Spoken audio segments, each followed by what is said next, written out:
Hello दोस्तों। ये बात है 18वीं सेंचुरी की, जहां एक ऐसा देश जिसे माना जाता है स्वर्ग का टुकड़ा, एक ऐसा देश जहां नहीं बिकती कोई भी नशीली चीज, दुनिया का एकमात्र ऐसा देश जहां कभी भी कोई भी विदेशी आक्रमण नहीं हुआ।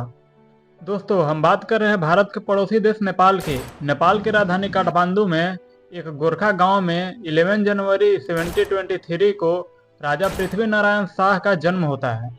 वह चाहते थे कि हमारा देश नेपाल हिंदू राष्ट्र बने। इसके लिए उन्होंने 1769 में काठमांडू घाटी के अन्य आसपास के क्षेत्रों को सफलतापूर्वक एक राज्य को एकीकृत करने के बाद नेपाल को एक हिंदू राष्ट्र घोषित करने के बारे में सोचा। उसके बाद हिंदू धर्म को अपना मार्गदर्शन बताते हुए एक मजबूत एकीकृत नेपाल का स्थापना करने के बारे में सोचे। पृथ्वी नारायण शाह ने नेपाल को एक हिंदू पहचान के रूप में देखा और हिंदू सांस्कृतिक और परंपराओं की सुरक्षा की उनकी राष्ट्रीय एकता और संप्रभुता के लिए आवश्यक माना। उन्होंने नेपाल को दो चट्टानों के बीच का यम कहा, जो दो बड़ी शक्तियां भारत और चीन के बीच की अंगूठी स्थिति को उजागर करता है। और उनका मानना था कि हिंदू पहचान बनाए रखने से उनकी स्वतंत्रता को बनाए रखने में मदद मिलेगी। यह सीन ने नेपाल को हिंदू राष्ट्र के रूप में पहचान की नींव रखी, जो 2008 तक जारी रही। जब नेपाल को आधिकारिक तौर पर एक धर्मनिरपेक्ष राज्य घोषित कर दिया गया, तब राजा पृथ्वी नारायण शाह ने नेपाल को एक हिंदू राष्ट्र के रूप में स्थापित करना चाहते थे, ताकि उसके लोगों को एकजुट किया जा सके, सांस्कृतिक की पहचान की रक्षा की जा सके और एक स्थिर राज्य बनाया जा सके जो बाहरी खतरों के खिलाफ मजबूती से खड़ा हो सके। इसके दृष्टिकोण से कुछ प्रमुख कारण है। फर्स्ट, एकता और राष्ट्रीय पहचान। उस समय नेपाल कई छोटे छोटे राज्यों और रियासतों वाला एक खंडित क्षेत्र था, जिनमें से प्रत्येक के अपने शासक और अपने रीति रिवाज थे। इन क्षेत्रों को हिंदू राष्ट्र के बैनर तले एकजुट करके पृथ्वी नारायण शाह ने एक साझा संस्कृति और धार्मिक पहचान बनाने का लक्ष्य रखा। उनका मानना था कि एक आम बिंदु ढांचा नेपाल के विविध लोगों को एकजुट कर सकता है और एक मजबूत राज्य के प्रति वफादारी को बढ़ावा दे सकता है। दूसरा, बाहरी शक्तियां के खिलाफ रक्षा। पृथ्वी नारायण शाह ने नेपाल को दो चट्टानों के बीच का यम कहा था, जो चीन, तिब्बत और ब्रिटिश कब्जों वाले भारत के शक्तिशाली साम्राज्यों के बीच स्थिर है। वह इन पड़ोसी शक्तियों के द्वारा उत्पन्न भू राजनीतिक खतरों के समझते थे और उनका मानना था कि हिंदू राष्ट्र को बनाए रखने से नेपाल का पहचान और विदेशों प्रभावों के खिलाफ स्वतंत्र के मजबूत करने में मदद मिलेगी। सांस्कृतिक संरक्षण। पृथ्वी नारायण शाह हिंदू परंपराओं, विश्वासों और सामाजिक संरचनाओं को बहुत महत्व देते थे। हिंदू राष्ट्र की स्थापना करके उन्होंने इस सांस्कृतिक स्टोरी की रक्षा की करने और उन्हें बाहरी धर्मों या राजनीतिक सिस्टम द्वारा नष्ट होने से रोकने का प्रयास किया। उनका मानना था कि हिंदू पहचान नेपाल के अनूठी विरासत के बरकरार रखने में मदद करेगी। कर्तव्य और धर्म। खुद एक कट्टर हिंदू होने के नाते पृथ्वी नारायण शाह हिंदू धर्म को बनाए रखने और उसकी रक्षा करना अपना पहला कर्तव्य मानते थे। उनके शासक में हिंदू सिद्धांतों पर जोर दिया गया। उन्होंने हिंदू धर्म को एक धर्म नहीं बल्कि नैतिक शासक और राजनीतिक सदाओं का नींव के रूप में जाना जाता है। नंबर 5, सामाजिक व्यवस्था और स्थिरता। हिंदू सामाजिक संरचनाओं के अनुरूप शाह ने हिंदू राष्ट्र को सामाजिक स्थिरता और व्यवस्था को बढ़ावा देने के तरीके के रूप में देखा, जिसे वे एकीकृत राज्य के रूप में आवश्यक मानते थे। जाति और सामाजिक मानदंडों को मजबूत किया, जो उन्हें लगा कि नए एकीकृत राज्य के भीतर सदाव बनाए रखने में मदद करेगा।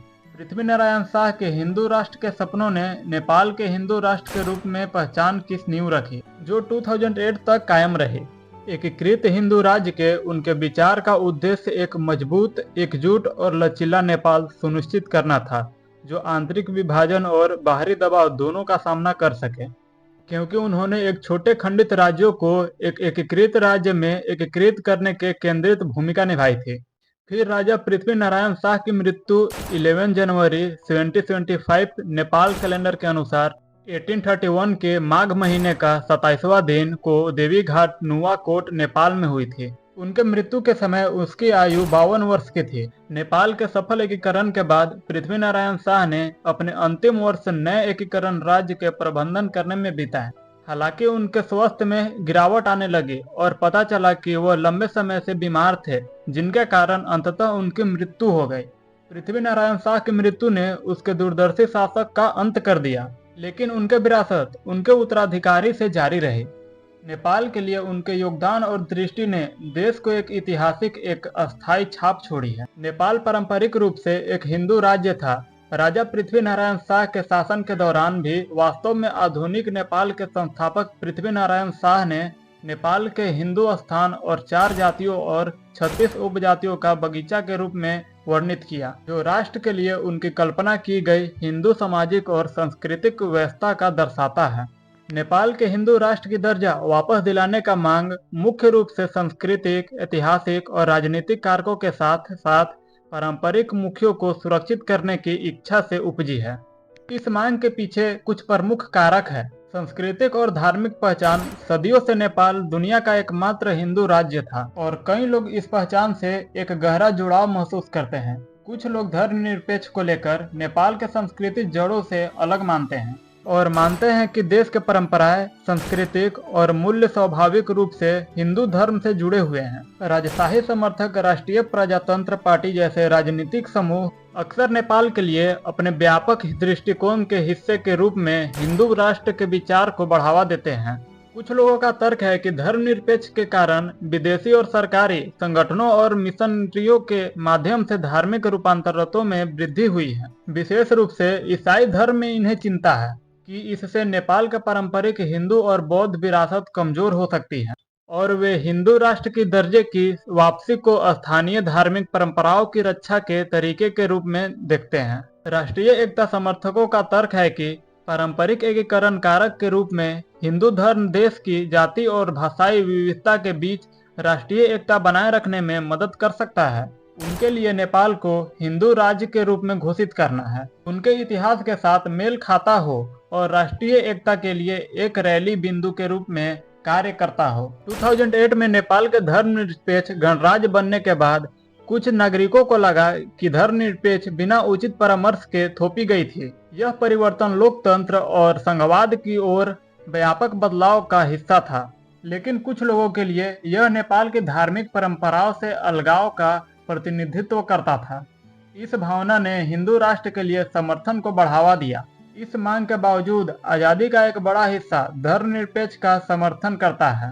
इससे नेपाल की विविधता का सम्मान करने और सभी के लिए धार्मिक स्वतंत्रता सुनिश्चित करने के तरीके के रूप में देखता है। यह मुद्दा जटिल और अक्सर ध्रुवीकरण वाला बना हुआ है, जो बदलते समाज के नेपाल के राष्ट्रीय पहचान के बारे में चल रही बहस को दर्शाता है। अब इसमें मेरा मानना है कि नेपाल को हिंदू राष्ट्र घोषित कर देना चाहिए, क्योंकि वहाँ के लोग हिंदू राष्ट्र बनाने के प्रति इतना उत्सुक हैं कि कुछ भी कर सकते हैं। तो आपकी राय क्या है, कमेंट बॉक्स में जरूर दें। तो आज के वीडियो में इतना ही, मिलते हैं अगले वीडियो में। जय हिंद।